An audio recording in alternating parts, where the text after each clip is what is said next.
कक्षा 12 के स्टूडेंट हैं, अगर आप कक्षा 12 के स्टूडेंट हैं तो ये वीडियो आज आपके लिए बहुत इंपॉर्टेंट होने वाली है दोस्तों। आज का हमारा टॉपिक क्या है? रसायन विज्ञान क्लास 12। भाई ये वीडियो आज आपके लिए बहुत इंपॉर्टेंट होने वाली है दोस्तों। आपको करना क्या है, वीडियो को पूरा देखना है। अगर अभी तक लाइक नहीं किया तो लाइक करके चैनल को सब्सक्राइब कर लेना है, क्योंकि मैं हमेशा इंपॉर्टेंट वीडियो डालता रहता हूं, आपको प्रॉपर्ली मिलता रहे। भाई मैं आज बात करने वाला दोस्तों, नियम क्या है, कौन कौन है, अभिक्रियाएं कौन कौन सी आती हैं एंड किस लेसन से न्यूमेरिकल पूछाता है, प्लस आपको मैं न्यूमेरिकल बताऊंगा। इस वीडियो का मेन चीज जानते हो क्या है? न्यूमेरिकल में बताने वाला हूं। तो भाई आपको करना क्या है, वीडियो को पूरा देखना है, पसंद आए चैनल को लाइक करके सब्सक्राइब कर लेना है, जिम्मेदारी आपकी है। भाई क्या लिखा है? महत्वपूर्ण नियम। जैसा कि दोस्तों आपको ज्यादा नियम नहीं याद करना, मतलब ये दोस्तों कि ये सब फिक्स हैं, ये सब क्या है आपके फिक्स हैं, इनका आना तय है। मतलब अगर अभी तक आपने नहीं कुछ पढ़ा होगा ना, इनको पढ़ लोगे तो अच्छा परसेंट इंक्रीज कर लोगे। तो मेरे दोस्तों, मेरे भाई, ये जो है ना, जो मैंने लिखा है, इनका नंबर तय है, ये आएंगे जरूर। बड़ी खूबी मैं क्या बताता हूँ कि जो आएगा वो ये सब निश्चित है। जैसे कोलराउस का नियम, इनका चांसेस तो है ही है। अगर आप पढ़ने वाले छात्र तो आप समझ गए होंगे। दूसरा नंबर क्या है? राउल्ट का नियम है ना, ये सब इंपॉर्टेंट, ये तय है, फिर आएंगे। अगर ये आपको नहीं याद होता है तो याद कराने की भी गारंटी लेता हूं, आपको याद हो जाएगा। तीसरा नंबर क्या है? फराडे का विद्युत अपघटन का नियम, इनका भी चांसेस पाया गया है कई बार, इनके भी अब की आने के चांसेस है, तो इसीलिए आपको शॉर्टकट तरीके में हम बता दूंगा। चौथा नंबर क्या है? मानक इलेक्ट्रोड विभव, इन्होंने भी अपना नाम बना दिया है, किसी नियम से कम नहीं। नियम का मतलब ये हुआ कि जो बार बार पूछा गया क्वेश्चन, जिसे बोलते हैं वायरल प्रश्न। तो ये भी क्या, मानक इलेक्ट्रोड भी इंपॉर्टेंट है। अगर आप पढ़ने वाले छात्र हैं तो समझिए। आप बात करते हैं क्या है? महत्वपूर्ण अभिक्रियाएं। भाई दोस्तों आपको तो कई इंपॉर्टेंट लगे होंगे, लेकिन ज्यादा इंपॉर्टेंट आपको नहीं याद करने की जरूरत है, क्योंकि आपके पास समय कम है। केवल आपको कहनी जा रहा हूं अभिक्रिया। अगर आपको आता है तो एक बार रिवाइज कर लेना दोस्तों, रिवाइज करना, रिविजन बहुत जरूरी होता है। दूसरा नंबर क्या है? हाफ मैन ब्रोमेमाइड अभिक्रिया, जिससे इसका दूसरा नाम क्या समझते हो? हाफ माइंड के नाम से भी जाना जाता है। तीसरा नंबर क्या है? फ्रीडल क्राफ्ट अभिक्रिया, ये इंपॉर्टेंट है, तभी मैं बोल रहा हूं दोस्तों। चौथा नंबर क्या है? वुटज फिटिंग अभिक्रिया। क्या लोग याद करते हैं भूल जाते हैं, तो भाई इस वीडियो देखने बाद आप नहीं भूलोगे। आज इसमें हम शॉर्टकट तरीके से बताऊंगा दोस्तों। हाफ माइंड अभिक्रिया याद किया लेकिन भूल गए, ये फ्रीडल का आप याद किया लेकिन भूल गए, भाई आज भूलोगे नहीं। करना क्या है, वीडियो को पूरा देखना है। बात करते हैं तीसरा नंबर क्या है? महत्वपूर्ण सवाल, जिसे आप लोग इंग्लिश में क्या बोलते हो? Numericals, importance numerical. लेसन से न्यूमेरिकल केवल आता है केमिस्ट्री के अंदर, 3 लेसन से न्यूमेरिकल आता है, इसी में आप लोग उलझे पड़े हो। तो करना क्या दोस्तों? पहला नंबर क्या है? बिलियन लेसन से पूछा जाता है। भाई बिलियन लेसन से आपका न्यूमेरिकल तो तय है, आपका आना चांस तो है ही है, इसमें तो आपको पता होगा। दूसरा नंबर क्या है? विद्युत रसायन लेसन, ऐसा लेसन है, इसमें से भी आपका 1-2 क्वेश्चन दिया जरूर जाता है। ये ऐसे पाठ है जिसमें दिया जाता है। तीसरा नंबर क्या लिखा है? रासायनिक बल गति, इस लेसन से भी न्यूमेरिकल पूछा जाता है। अब कौन न्यूमेरिकल है, क्या है, सारी चीजें मैं बताऊंगा, आपको हल करके बताऊंगा, इसीलिए वीडियो को पूरा देखना है। अगर पसंद आए चैनल को लाइक करके सब्सक्राइब कर देना, क्योंकि मैं हमेशा ऐसी वीडियो इंपॉर्टेंट डालता रहता हूँ। दोस्तों पहले नंबर के लिए क्या है? कोलराउस का नियम। जैसा कि दोस्तों ये बहुत ही इंपॉर्टेंट है, तो आपको करना क्या, कैसे याद करना, देखिए। पहला नंबर पर किसी विद्युत अपघट्ट की मोलर चालकता, उसमें उपस्थित धनायन या ऋणायन अनंत अनुता के मोलर चालकता के योगफल के बराबर होता है, इन्हें हम क्या कहते हैं? कोलराउस का नियम कहते हैं। ये सूत्र है, इस सूत्र से आप समझ लो क्या लिखा है? अनंत अनुता पर, इसको क्या बोलते हैं दोस्तों? आपने मैथ में पढ़ा होगा हाई स्कूल में, इसे बोलते हैं अनंत, जिसे बोलते हैं अपरिभाषित। तो अनंत तनुता पर, इसको मान लो, इसको क्या मान लो, मान लिया तनुता। अनंत तनुता पर किसी विद्युत अपघट्ट की मोलर चालकता को एम से, एम फॉर मोलर चालकता उसमें उपस्थित, किसमें उपस्थित? इसमें उपस्थित धनायन, ये देखो धनायन, प्लस ऋणायन, धनायन या ऋणायन, अनंत अनुता, फिर आ जाओ अनंत अनुता के मोलर चालकता की योगफल, मतलब इसके दोनों जोड़ने पर इसके बराबर आ रहा है, तो क्या कहते हैं हम? कोलराउस का नियम कहते हैं। जहां लिखना क्या है? n प्लस धनायनों की संख्या है, n माइनस आपका ऋणायनों की संख्या है। भाई कोलराउस का अनुप्रयोग लिखिए तो आपको केवल ज्यादा अनुप्रयोग लिखने की जरूरत नहीं, केवल 2 अनुप्रयोग लिखिए। पहला नंबर क्या लिखा? अनंत अनुता पर दुर्बल विद्युत अपघट्ट की मोलर चालकता। दूसरा नंबर क्या लिखा है? दुर्बल विद्युत अपघट्टों के वियोजन की मात्रा की गणना। जैसा कि दोस्तों आप लोग समझ गए हैं, इसको करना क्या है? 3 से 4, ज्यादा नहीं, 3 से 4 बार आपको पढ़ना है। अब बात करते हैं दोस्तों दूसरा नंबर क्या लिखा है? राउल्ट के नियम, जैसा कि बहुत ही इंपॉर्टेंट है दोस्तों, आपको तैयार करना है, तब आपको देना। भाई ये तो आपको तैयार करके जाना है। क्या लिखा है? राउल्ट का नियम। भाई आपको याद कैसे करना है? किसी निश्चित ताप पर द्रव विलयन में उपस्थित किसी घटक का आंशिक वाष्प दाब उस घटक के मोल प्रभाज के समानुपाती होता है। इन्हें रही बात क्या? कोलराउस के नियम की सीमाएं क्या है दोस्तों? तो इसमें आपको कई सीमाएं दी गई होगी, लेकिन आपको केवल 2 सीमाएं लिखना है। ठीक, पहला सीमा क्या है, यह नियम केवल अतितनी विलयनों पर कार्य करता है। दूसरा नंबर क्या है, एनटीपी दूसरा नंबर क्या है, एनटीपी पर दोनों घटक आवाजशील होना चाहिए। अब रही बात सर एनटीपी का फुल फॉर्म क्या होता है, तो मेरे दोस्त एनटीपी फुल फॉर्म होता है नेचुरल टेम्परेचर प्रेशर, जिसे हिंदी बोलते हैं सामान्य ताप दाब। बस यही आपका रियलिटी है। 2 नियम आपको तैयार करना है, प्लस आपको इसको यहाँ से लेके यहाँ तक दोबारा 2-3 बार पढ़ लेना है। गारंटी वादा के साथ कहता हूँ आपको याद हो जाएगा, 3 नंबर आपको पक्का करा देगा। अब बात करते हैं तीसरा नियम का दोस्तों, फैराडे का विद्युत अपघटन का द्वितीय नियम। इसमें पर 2 क्वेश्चन होगा, एक प्रथम नियम द्वितीय नियम।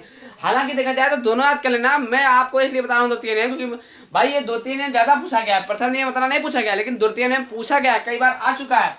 क्या लिखा है, विद्युत अपघटन द्वारा कम सक्रिय धातु की कलाई अधिक सक्रिय धातु पर चढ़ाई जाती है। जैसे कोई चीज आप कम सक्रिय धातु की कलाई है उस पर अधिक सक्रिय धातु पर चढ़ाई जाती है, इस प्रक्रिया को विद्युत लेपन कहते हैं। बस यहीं तक लेना, इस प्रक्रिया को विद्युत लेपन कहते हैं।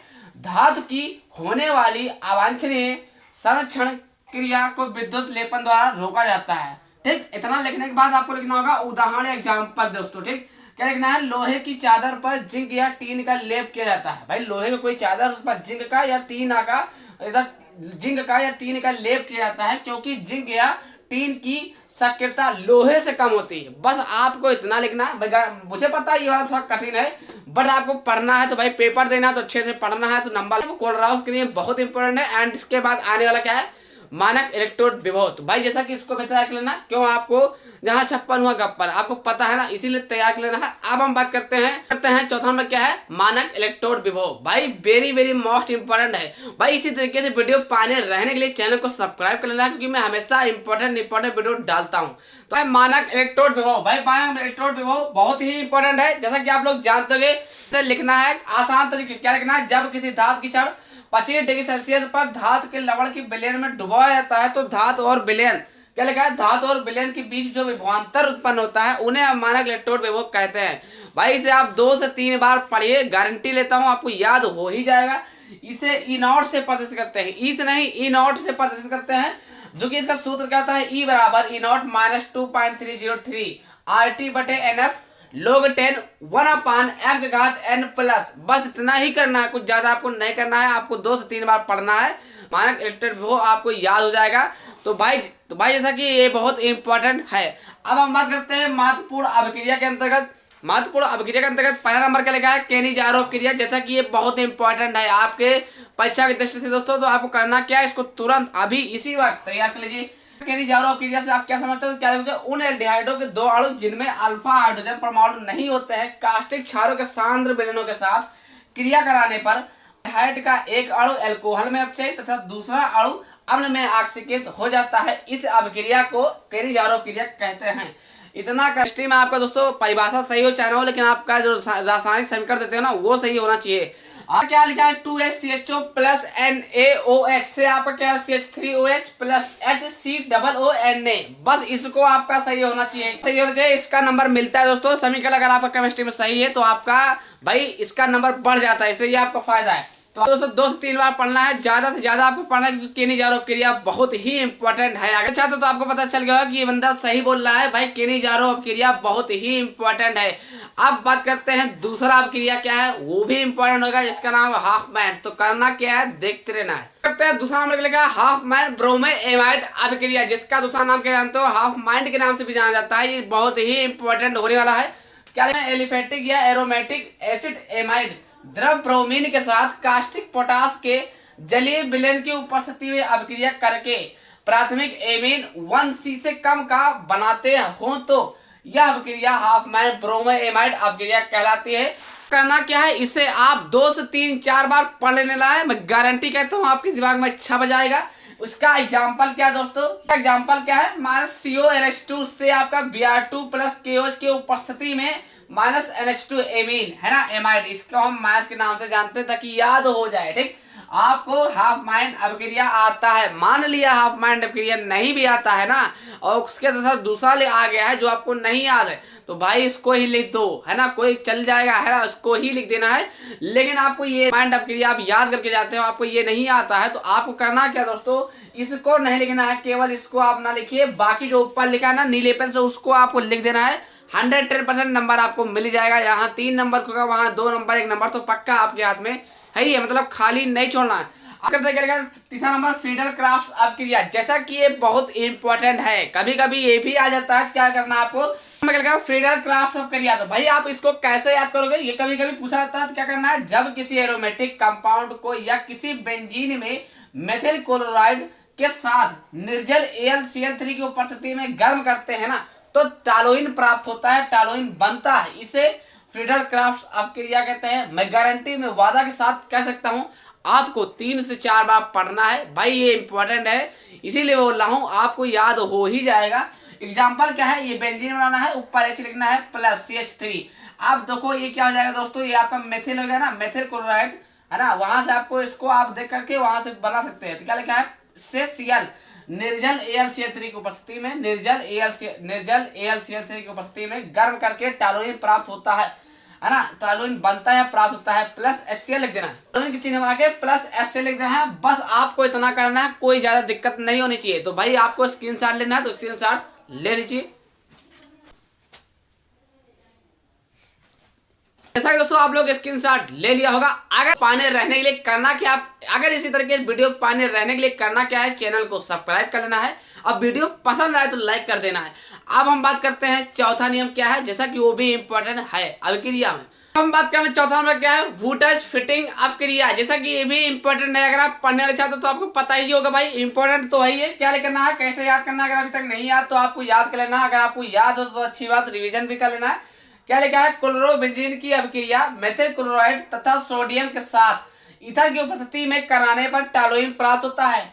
इस अभिक्रिया को वुटज फिटिंग अभिक्रिया कहते हैं। मैंने अभी क्या बोला, ये भाई अगर आपका सही हो या ना हो, लेकिन आपका ये सही होना चाहिए, ठीक। अगर आपका ये सही है ना तो नंबर पूरा मिलेगा भाई। इस केमिस्ट्री में समीकरण देखा जाता है, फिजिक्स में सूत्र देखा जाता है, बीमा देखा जाता है, मात्रक देखा जाता है, ठीक। ये सब रूल होते हैं दोस्तों, है ना। मैथ में क्या देखा जाता है कि किस सूत्र से आपको आंसर आया है। बस आपको करना क्या है, इसको 2 से 4 बार 3 बार आपको पढ़ना है, स्क्रीनशॉट लेते रहिए, है ना। आपको पढ़ना है भाई, मैं गारंटी देता हूँ आपके दिमाग में भी छप जाएगा। अगर आप पेपर देने जा रहे हैं उससे पहले आपको इसको पढ़ के जाना है। जितने मैंने आज की इस वीडियो आपकी बहुत ही इंपॉर्टेंट है, ये मान चलिए आपके पेपर में बहुत ही सहायक होने वाला है वीडियो।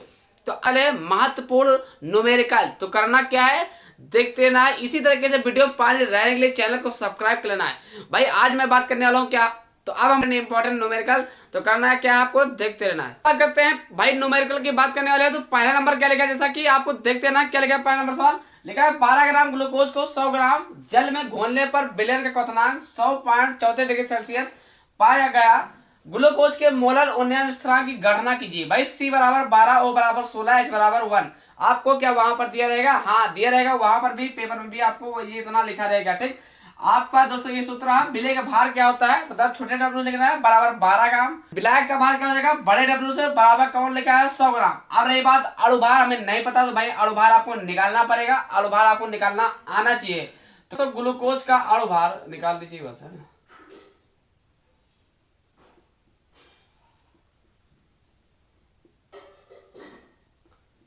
जैसे दोस्तों ग्लूकोज का अणुभार कितना हो जाता है 180, ये मैंने डायरेक्ट लगाया है, आप लोग को निकालना है, ठीक। अपने मन से यहाँ पर हो जाएगा कितना दोस्तों 180 हो जाएगा। क्या ग्लूकोज का अणुभार कितना होता है 180 होता है, ठीक। अब आपका एक सूत्र होता है, उस सूत्र पर आपको रख देना है, बस आंसर आ जाएगा। अब आपको करना क्या दोस्तों, इसमें से आपको देखना है क्या क्या पता है। M भी पता है, बड़ा W भी पता है, छोटे W भी पता है, लेकिन डेल्टा T भी नहीं पता। तो आपको सबसे पहले यहाँ पर कोने में निकाल लेना है, डेल्टा T भी आपको निकालना है। तो कैसे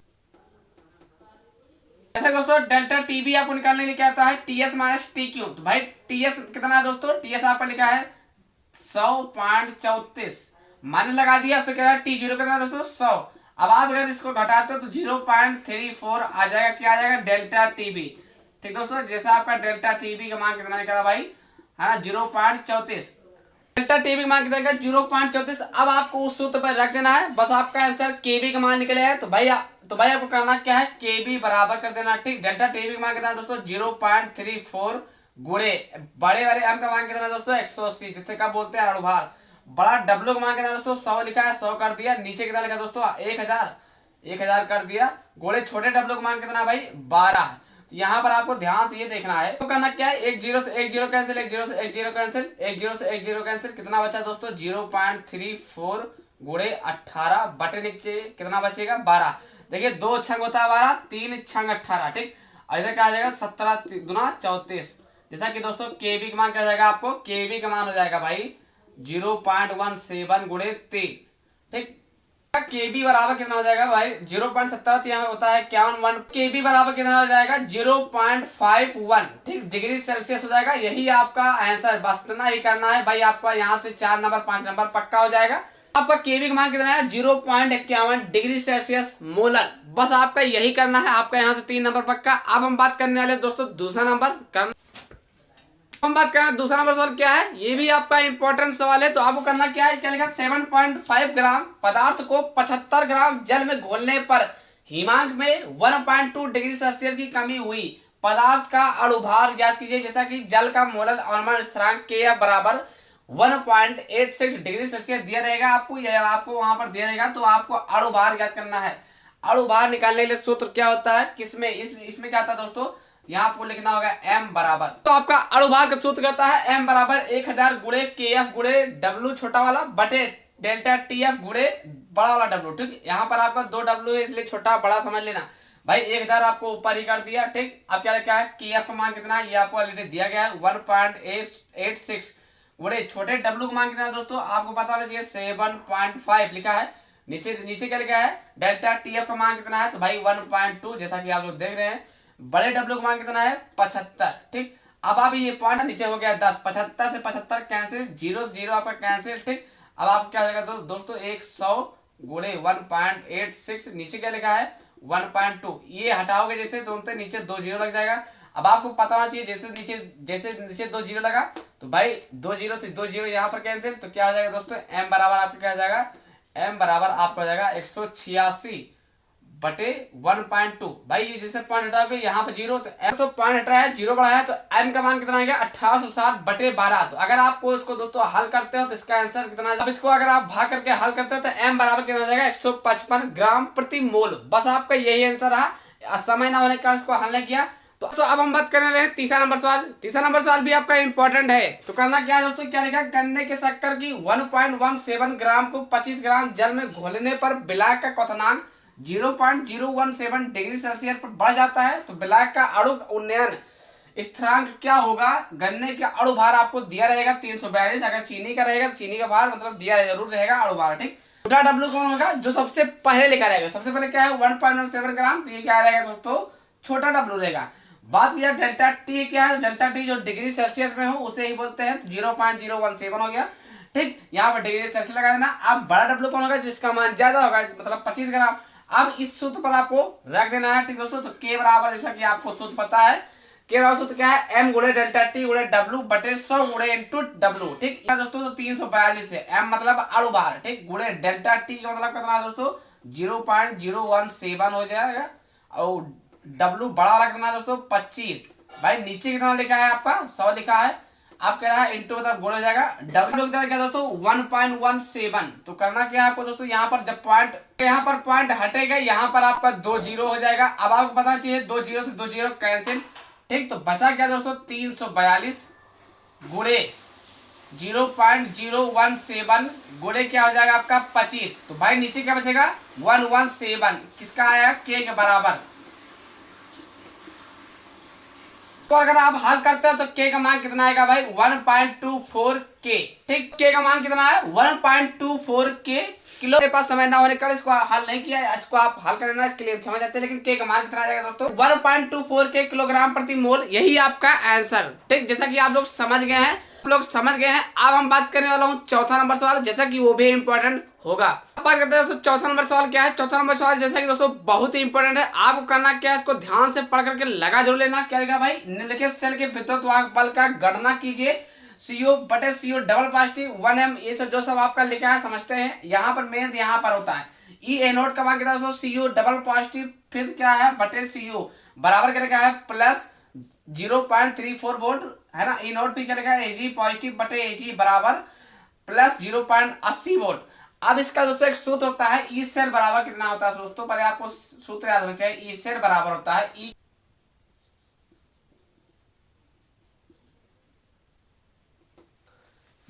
जैसे दोस्तों सूत्र कहता है ई सेल बराबर होता है ई कैथोड माइनस ई एनोड। तो कैथोड वाला किसको बोलते हैं, जो ज्यादा हो, ज्यादा इसमें कौन है 0.80 आगे रख दिया दोस्तों, मान लगा दिया, बीच में मास कौन लगेगा जो सूत्र वाला है, ई एनोड कौन होगा जो कम है, मतलब 0.34। अब आपको करना क्या है, इससे आपको घटा देना 0.80 में 0.34, 10 से 4 गई 6, ठीक बची, तो 6 बची, यहाँ कितना बचेगा दोस्तों 7, 7 से 3 गई 4 बची, 0 पॉइंट लगा दिया, 0 लगा दिया, कितना हो जाएगा यहाँ पर 0.46 आपका कितना आया वोल्ट में आंसर आएगा। ठीक, जैसा कि ई सेल का मान कितना आया दोस्तों, ई नॉट सेल का मान कितना आया है आपका, ई नॉट सेल का मान आया है 0.46 वोल्ट, जैसा कि आपका यहीं पर आंसर समाप्त हुआ है। अब हम बात करते हैं 5 नंबर। इसी तरीके से वीडियो पाने रहने के लिए चैनल को सब्सक्राइब कर लेना है। अब मैं बात करने वाला हूँ 5वां नंबर, जैसा कि वो बहुत इंपॉर्टेंट होने वाला है।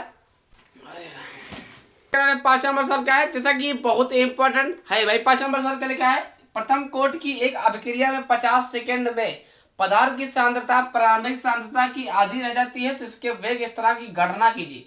दोस्तों इसका सूत्र होता है, प्रथम कोट की अभिक्रिया के लिए सूत्र क्या होता है, k बराबर 0.6932 बटे टी हाफ। तो आपको इसी सूत्र पर देना है, मतलब k बराबर हो गया 0.6932 और टी हाफ कितना है दोस्तों, टी हाफ मतलब 50 है, तो यहाँ पर आपको करना क्या है 0.6932 भाई 50 आपका यहाँ पर कितना आ जाएगा 50। तो भाई अब आपको के बराबर क्या जाएगा, जैसे 1.6.932 होगा, मतलब एक पॉइंट जो यहाँ पर था यहाँ पर जैसे आएगा तो क्या आ जाएगा दोस्तों, नीचे एक 0 और लग जाएगा, मतलब 500 हो जाएगा। अब करना क्या है 6.932 अब बटे हो जाएगा 5 और गुणे में क्या हो जाएगा दोस्तों, गुणे हो जाएगा 10 घात 2, है ना। तो अब आपको करना क्या है, के बराबर क्या हो जाएगा 6.932, नीचे कितना है 5, जो 10 घात प्लस 2 नीचे है ना, वो ऊपर चला जाएगा, क्या हो जाएगा 10 घात माइनस के 2। अब अगर आप इससे भाग करते हो, आप इससे भाग करते हो तो 1.38 गुणे 10 घात माइनस के 2 आंसर आपका आएगा। बस यही आपका आंसर है। क्या है भाई 5 से आपको भाग करोगे, जिससे 5 से भाग करो तो 1.38 या 1.34 करके आपका आंसर आ जाएगा। तो के बराबर क्या हो जाएगा 1.38 गुणे 10 घात माइनस के 2 सेकंड इनवर्स। जैसा कि आपको स्क्रीनशॉट लेना है तो स्क्रीनशॉट ले लीजिए। जो आप स्क्रीन पर देख रहे हैं इस सवाल को भी लगा लेना, इंपॉर्टेंट है। आशा करते हैं आप लोग वीडियो देख करके समझ गए, अगर समझ गए तो प्लीज लाइक करके सब्सक्राइब कर दीजिए, क्योंकि मैं हमेशा ऐसी वीडियो डालता रहता हूं। तो कल मिलते हैं शाम 6 बजे। जय हिंद दोस्तों। कल की वीडियो अपनी होगी हिंदी, लाइव क्लासेस चलेंगी।